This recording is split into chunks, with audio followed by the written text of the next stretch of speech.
అద్దం చెప్పిన పాఠం.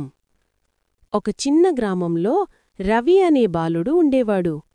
అతనికి ఎల్లప్పుడూ కోపమెక్కుమ. చిన్న విషయం జరిగినా అరిచి గొడవ పెట్టుకునేవాడు. ఒకరోజు రవి ఇంట్లో ఉన్న పాత అద్దం పగిలిపోయింది. అమ్మ కోప్పడుతుందని భయపడి రవి అద్దం దగ్గరకు వెళ్ళి ముక్కలు సేకరిస్తూ మాట్లాడాడు.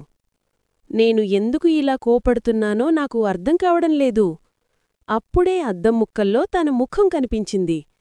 కోపంతో ఎర్రబడిన అసహనంగా ఉన్న ముఖం. రవి కొంచెం ఆశ్చర్యపోయాడు. నేను ఇలా ఉండాలని నేను అనుకోవడంలేదు. తరువాత రోజు నుండి రవి కోపం వచ్చిందా వెంటనే లోతుగా ఊపిరి పీల్చుకుని నెమ్మదిగా స్పందించడం ప్రారంభించాడు. కొద్ది రోజులకే అతని ప్రవర్తన మారిపోయింది. అందరూ అతన్ని పొగిడారు. నీతి: మన తప్పులను మొదట మనమే గుర్తిస్తే మాత్రమే వాటిని మార్చగలం.